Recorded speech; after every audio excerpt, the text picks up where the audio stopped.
Welcome back. Today I'm talking about how consumer behavior changed as a result of the pandemic. This is crazy. We have never experienced so much cultural change in such a short period of time in our lifetimes. So stick around. I'm going to tell you exactly how we've changed and, more importantly, why.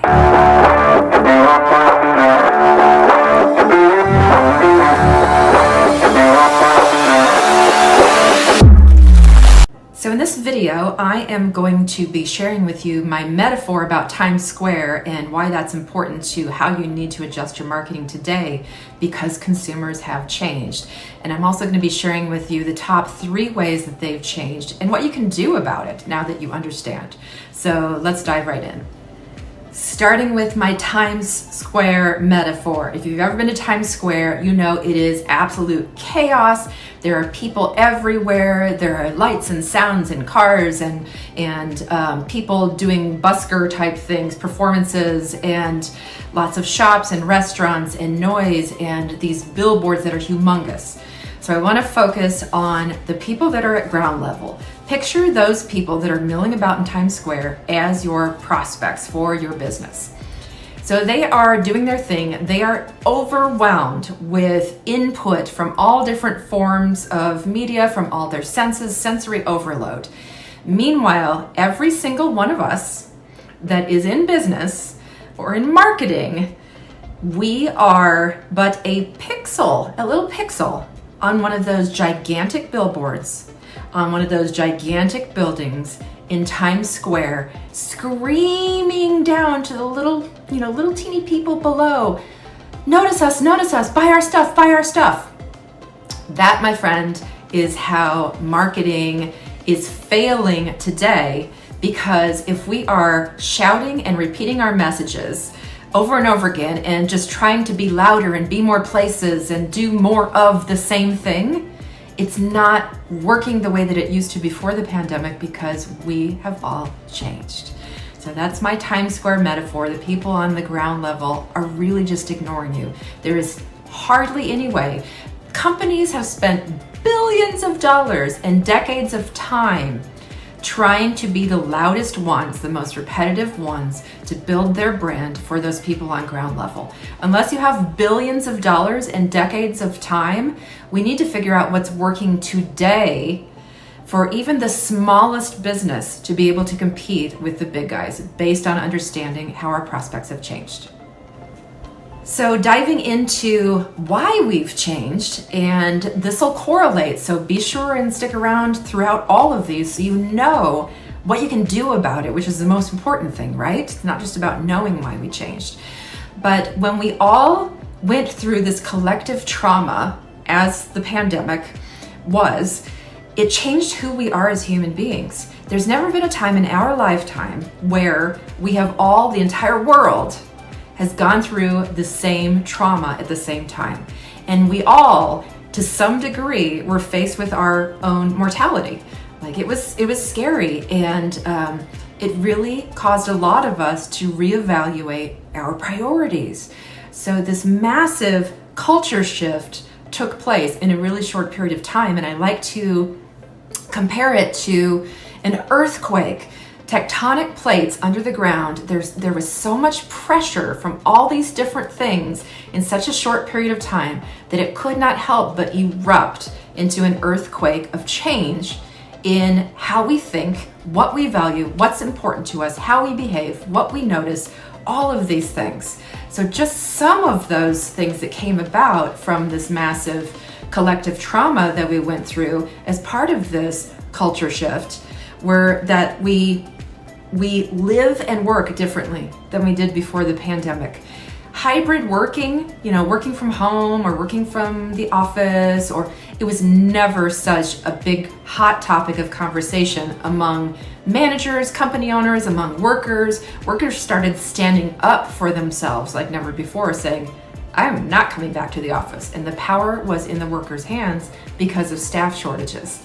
So we are living differently. Some of us decided I can work from anywhere, so I'm going to live where I want, or I'm going to move out of the city because there's nothing to happen in the cities anymore thanks to COVID. I'm going to move to the suburbs, or I'm going to move to a different country, because I can work from anywhere, right? I'm going to open a chicken farm, whatever. We decided to live how we want, to work how we want, because our values were changing and we realized what's truly important to us. Another thing that came from this is we talk differently, which is really important in marketing and sales, because your customers do not tolerate the same marketing speak, the buzzwords, the super professionalism, the formalities. We don't have time for that anymore. We just want for you to talk to us like real human beings, person to person, be transparent, tell me the truth. I don't have time to listen to your BS. In fact, I call it the BS-o-meter, which I will talk about in another video. We all have this BS-o-meter, which is so finely tuned today that if you dare come at me with marketing speak and we don't have a relationship yet between business and me as a consumer, you are out. I am tuning you out. I'm deleting you. I am not paying attention to you in my social media. Nothing. Sorry, you blew it and you have one chance. Right? A little scary. So what that means is we have to remove that filter of professionalism and savviness that we had in our marketing and our brochures, in our proposals, in our ads. All of that needs to go away. You need to totally reevaluate how you are talking to people. And really, it's just about picturing how you would talk to a friend. Maybe not your best friend, can't be too casual depending on your brand, but definitely, I know that you're noticing this change as well as you are being marketed at all the time as a consumer yourself. So over the next week, pay attention to the things that get your attention.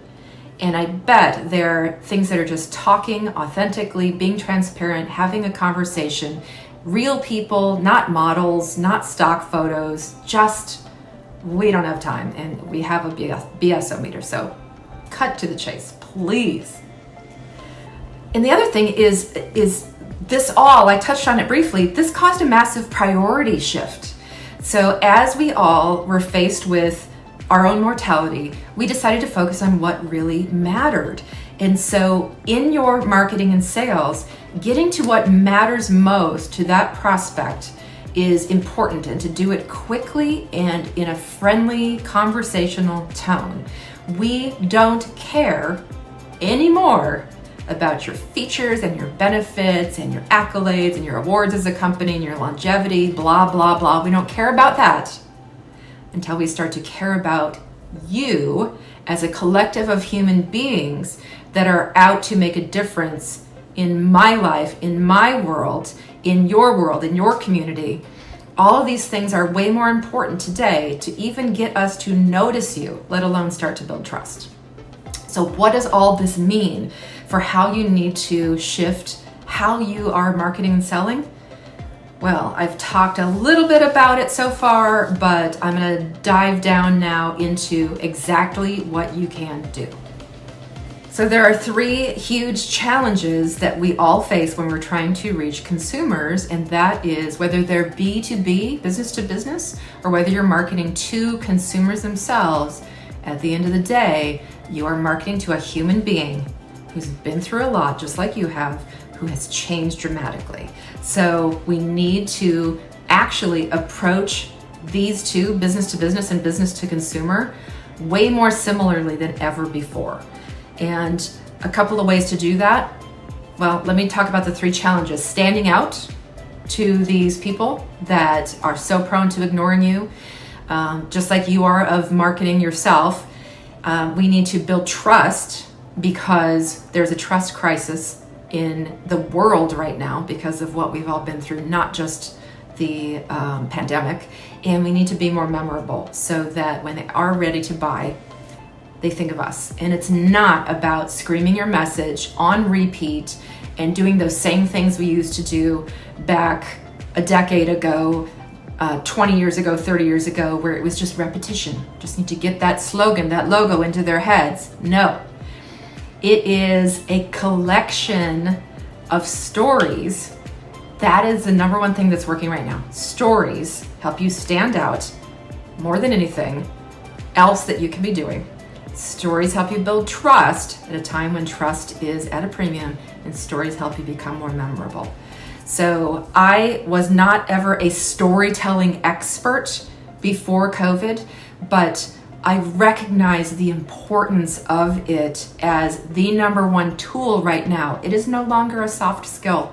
It is a hard and fast strategy that you need to implement because of how consumers have changed. So telling not just one story on repeat and screaming it from every possible social media channel, it's knowing your audience, knowing what's really important to them, and it is not your product. Your product is not what's important to them. Your features and benefits are not what's important to them. It's what your product or service can do for them, for their body, for their brain, for their peace, for their happiness, for their energy level, whatever it is. What is the absolute end result that you provide? Focus on that and then tell stories, an entire mosaic of stories, not just one story, but different stories to attract different people and to catch them in different ways, to trigger different things in their humanity so they start to build this feeling about your brand, right? It is not logic anymore. They need to have an emotional response first so that they can notice you, start to build trust, start to remember you, and then once all that has happened, they will use logic to make their buying decision along with emotion. But we have to win them over and get noticed by triggering something emotional, and that is through stories of the people you serve, how they have used your product or service, real people. Just talking into a cell phone, not a camera crew and fancy, any of that detracts from your trustworthiness, actually. So the good news is any business of any size can do this today because we're looking for just cell phone, real conversations, real people, real stories about your customers, about your product, how it's made, problems that you encountered during COVID or even last week with distribution or whatever, stories about the people who are making that magic product or service work for your consumer, providing those solutions to them. It is stories about your community, stories about your values as a company, all of these things. So that is the number one strategy that you can use today as an exact response to how consumers, B2B and B2C, buyers, consumers, whatever, have changed as a result of the pandemic. I hope this was helpful. Please follow, like, share this with somebody who it would be valuable to, and go ahead and subscribe to, I have a non-annoying newsletter that I send out. I promise not to ever spam you, annoy you. So sign up for that, and I share these types of thoughts every couple weeks. Thanks.